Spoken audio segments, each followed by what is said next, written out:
Okay, looks like the film started all right. That was one of the crew pictures we took that kind of said what everybody was going to do on the mission, pretty much. You can only show leaving the crew quarters so many times and get something new out of it, and there's nothing new here except the sun was going down by the time we got out of there because we were going to launch at 7:30 in the evening down there at the Cape. It was a great day, beautiful clear sky, and by the time we got ready for launch, though, it was pretty dark.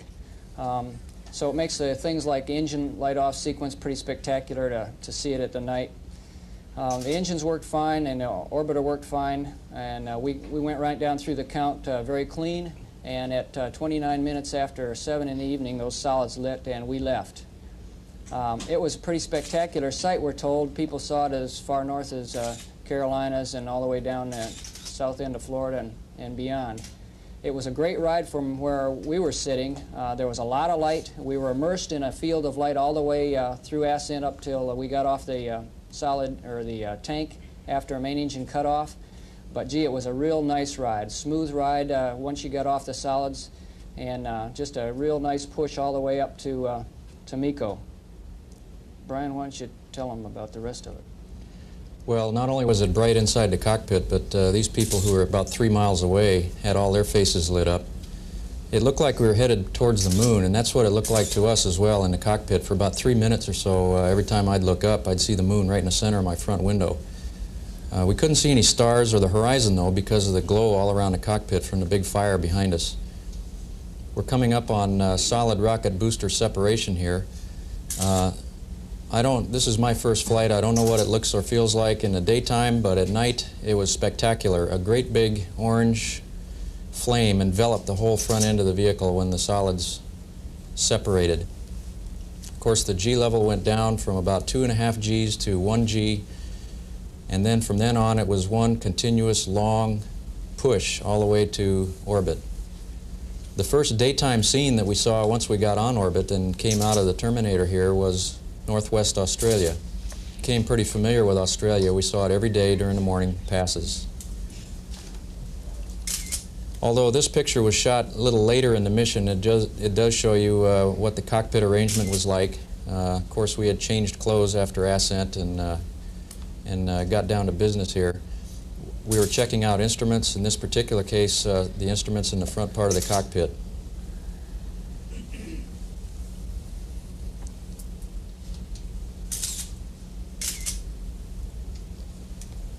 As is the commander's prerogative, he occasionally would inspect the ship, and we'll take you on a little tour here. He went down one of the interdeck accesses in a way that you can only do on orbit, and went down to see how the two payload specialists were doing in the middeck. We're coming right down on top of one of the experiments here as it leaves the lower part of the screen. That was the DMOS experiment that Mary will talk about later. You see Rodolfo Neri there, who was contemplating his experiments and the successes he'd been having during the day as he floated in zero gravity, and of course Charlie in the corner. In the first 3 days we had to launch 3 satellites, so we didn't have too much time to enjoy the view right off the bat. We had to get ready to deploy. By the 6th orbit we had Morelos ready to go. Here you see the Morelos spinning at 50 revolutions per minute, leaving the payload bay. It leaves with a resounding thump, and we watched that track very smoothly and beautifully into the distance. After the Morelos deploy, we had another day before we had the next deploy, and Rodolfo took plenty of that opportunity to go ahead and take pictures of his homeland. This is Jerry Ross in the front seat now, and myself in the back, getting ready to deploy the SATCOM. Here you can see SATCOM. It's a different geometric shape than the Morelos. And again, as you watch that leave the payload bay, you can see it's a nice, smooth departure, and everything looks to be going just fine. We also deployed OSAT on day 2, but the OSAT deploy was a night deploy, and we weren't able to get good photographs of that being in the dark. Here you can see the SATCOM again going away against the Earth's horizon. Now, after each and every satellite deploy, we have to do an ohms burn for separation so that we'll be at a safe distance from the satellite when it fires its kick motor. Here we can see the left ohms engine burn. And that's just the startup. The burn lasts for a little while. And this is what it looks like in the middeck. Jerry made it right into the airlock, and we collected all those pieces. The McDonnell Douglas electrophoresis work on this flight involved this large cabinet of apparatus, including the separation chamber itself, purifying pharmaceutical or medical materials. Our material that we are interested in as our first commercial material is called erythropoietin, a drug that we hope to have available for use to fight anemia, among other illnesses. Extraction of a sample of the purified portion of that material could be done via a syringe, as you see me doing here. I could then use that syringe in a small chemistry set type arrangement of equipment to verify the purity of that material being separated in the device in front of me in this picture. This is Jerry and I discussing the next day's plans to go EVA or take our spacewalk. We'd done a lot of water tank work, and we did a lot more talking on orbit before we went out. One of the Mexican experiments consisted in observing the way that plants transport their nutrients. And I used bromophenol blue dye on the leaf of each plant and a saffronin dye on the root of the same plant, letting both dyes to be absorbed by each plant and then cutting the stems into different segments to be analyzed further in Mexico City by the PIs who proposed this from the National University of Mexico. I was real happy to get a chance to look at the globe from orbit. Being an environmental type, it was a great treat. We got to eat Thanksgiving dinner together on orbit, which was a real different Thanksgiving dinner than I'd ever had before. Here's Charlie starting off with shrimp cocktail. Of course, Rodolfo was serious as usual. We never laughed at each other when we sort of made little mistakes. Seating at dinner of seven is a little different in space because, as you can see, you can sit on a wall, sit on the floor, and also sit on the ceiling. We had irradiated turkey out of little green bags, same color as U.S. Army eats, I believe, Woody. And it was actually pretty good. You had to be a little careful to keep the fluid on the turkey. We had fresh bread. We had the treat of having tortillas on orbit, probably because Rodolfo was there, and we found out that they are by far preferable to bread making sandwiches when there's no gravity. We ate cranberry sauce from the same company that everybody else did, and there was the boss sort of overseeing our dinner, and Jerry sort of topped off the dinner table by sitting on the ceiling over there. This is Brewster and Bryan and Mary in the flight deck. They're preparing for the first of the two spacewalks. This doesn't show it, but they had a real plethora of cameras in the aft flight deck, and you'll see some examples of that later on. Meanwhile, Woody and I were down in the mid-deck, and we're preparing our 35mm cameras to go outside. We had to put some special covers on them to protect them thermally and to set up the lenses properly.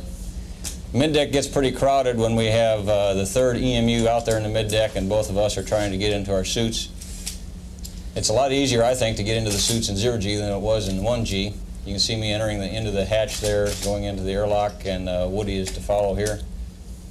And Bryan was our IVA aide-de-camp helping us get suited up, and he did a super job. You can see us squirming, trying to get up into our hard upper torsos, which formed the upper half of our suits. The first time we got in the suits, it was a pretty tight fit, but by the time we got them into them on the second EVA, it was a much smoother ingress into the suits. I think partially because we had press fit them to our form on the first EVA. This is Brewster in the aft flight deck. He was keeping a close eye on us at all times. Besides operating the cameras, he was making sure that we weren't going to get into any trouble. This is a good view of us performing the access build. This is Woody with his back to us in the front foot restraint, and I'm facing the cabin in the back. We had just completed one bay of the access truss, and we are starting to take components out to start another bay. That served us very well. The access went essentially as we had seen it on the ground. There was no surprises. Here you can see a view out one of the overhead windows in the cockpit as the truss nears completion. It was a total of 45 feet long, and the three of us, Mary, Woody, and myself, dubbed ourselves the Ace Construction Company with the supporting crew of the rest of the crew, and we put up our advertisement after we'd completed the construction of the first access truss. Our motto is, we'll build a suit anywhere, and we'd be happy to do that again anytime. As you can see here, I was flying the arm, looking in the upper overhead window. You can sort of see Jerry doing his Superman imitation there. After working a lot of hours in a simulator flying Captain Cardboard around, it was really a treat to be able to give these guys a ride, and they were real cooperative, giving me great GCAs. Here you can see them saluting a flag up on the MFR, which was really fun to see. Here Jerry is demonstrating running a cable, like if you were going to run an electrical cable in a space station. I just took him straight up the structure and straight down again. We did notice a couple inches drift at that point in time. I'll tell you, before I was taking these guys out, and here they're doing a build a Bay 10, it was really funny. They sat down in the airlock for about 40 minutes and just really pumped me up, talking about what a great guy I was, until I got them flailing around on the end of the arm, and it was really a good time. The arm flies wonderfully. It's just such a great tool. Real smooth, and no surprises.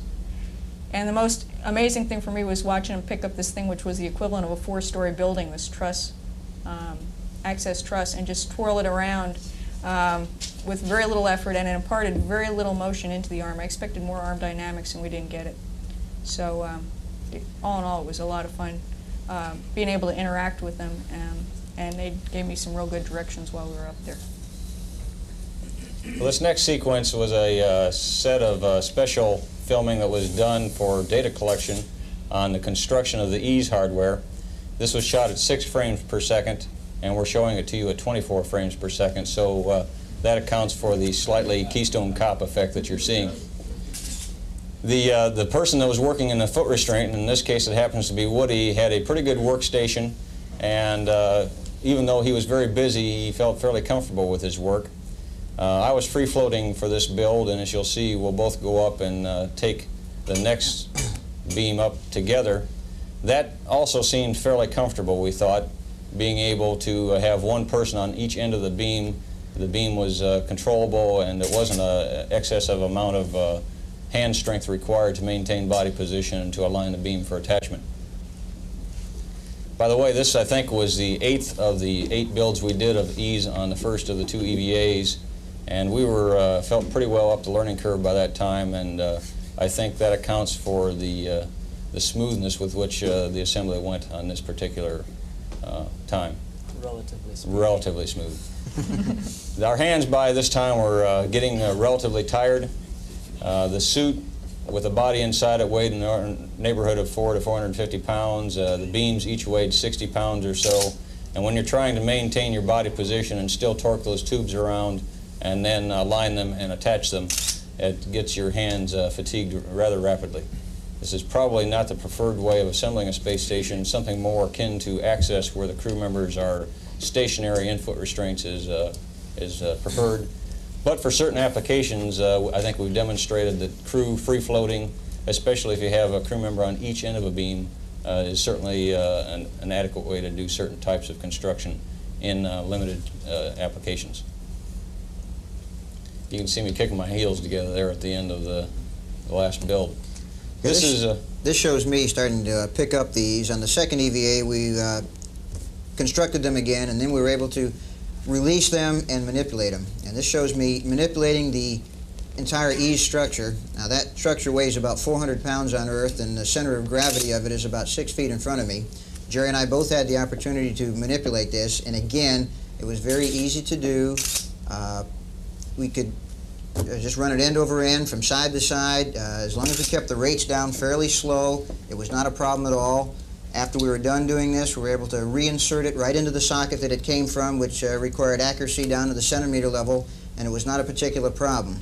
Now, we did run into a problem during the flight in that we could not replace a very simple pip pin, and that gave us about a 30-second consternation. Then we decided to go ahead and move over to the next rack of clusters and just continue on with the EVA.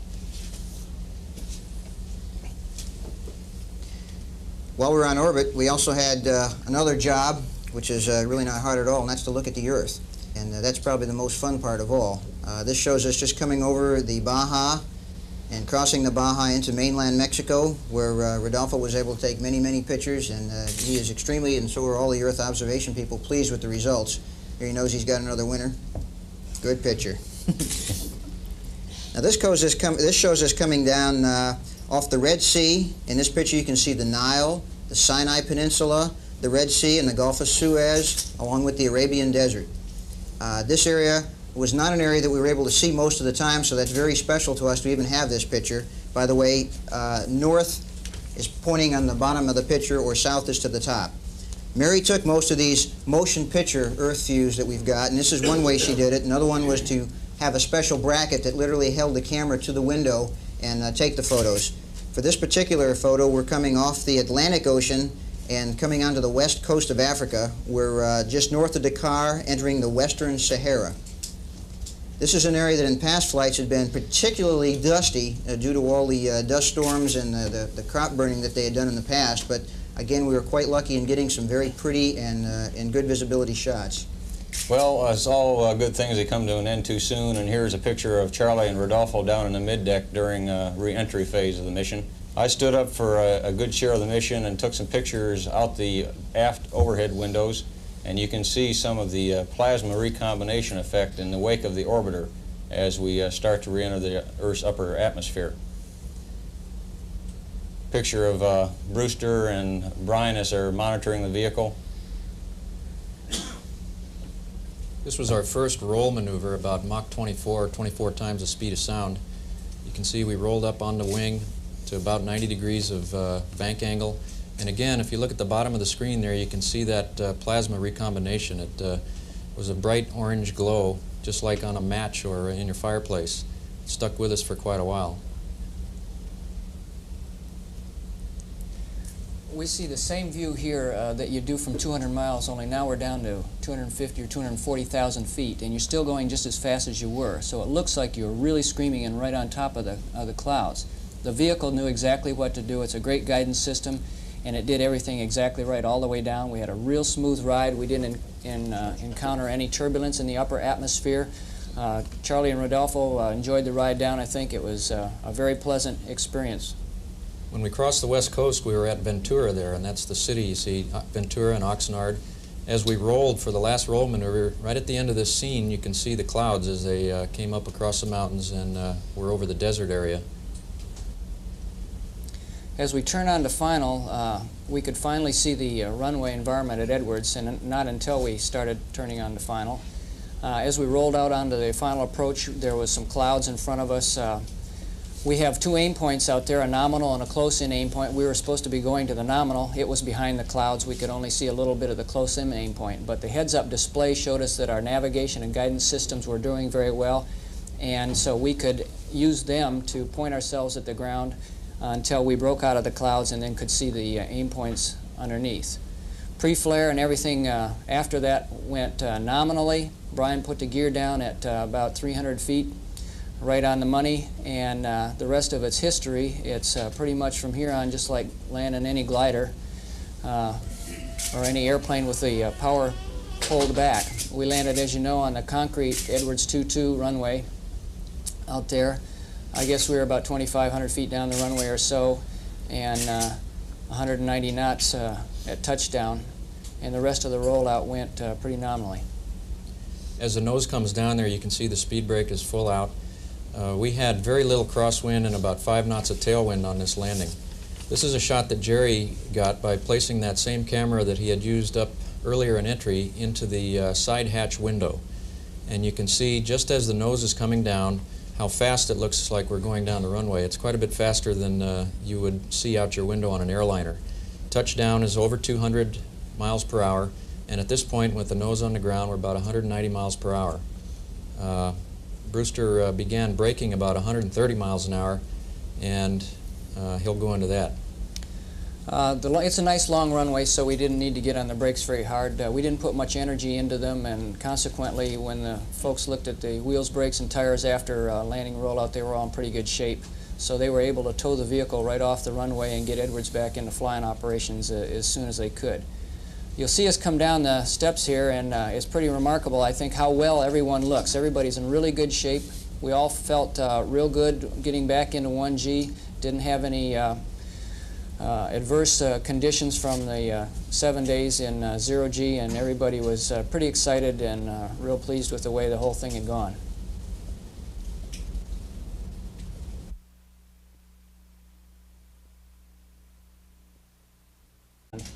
It was a great ride from where we were sitting. There was a lot of light. We were immersed in a field of light all the way through ascent up till we got off the the tank after a main engine cut off. But gee, it was a real nice ride, smooth ride once you got off the solids, and just a real nice push all the way up to Miko. Bryan, why don't you tell them about the rest of it? Well, not only was it bright inside the cockpit, but these people who were about 3... Okay, looks like the film started all right. That was one of the crew pictures we took that kind of said what everybody was going to do on the mission, pretty much. You can only show leaving the crew quarters so many times and get something new out of it, and there's nothing new here except the sun was going down by the time we got out of there, because we were going to launch at 7:30 in the evening down there at the Cape. It was a great day, beautiful clear sky, and by the time we got ready for launch, though, it was pretty dark. So it makes the things like engine light-off sequence pretty spectacular to see it at the night. The engines worked fine, and the orbiter worked fine, and we went right down through the count very clean, and at 29 minutes after 7 in the evening, those solids lit, and we left. It was a pretty spectacular sight, we're told. People saw it as far north as Carolinas and all the way down the south end of Florida and beyond. A great big orange flame enveloped the whole front end of the vehicle when the solids separated. Of course, the G level went down from about 2.5 Gs to 1 G, and then from then on it was one continuous long push all the way to orbit. The first daytime scene that we saw once we got on orbit and came out of the Terminator here was Northwest Australia. Became pretty familiar with Australia, miles away, had all their faces lit up. It looked like we were headed towards the moon, and that's what it looked like to us as well in the cockpit. For about 3 minutes or so, every time I'd look up, I'd see the moon right in the center of my front window. We couldn't see any stars or the horizon, though, because of the glow all around the cockpit from the big fire behind us.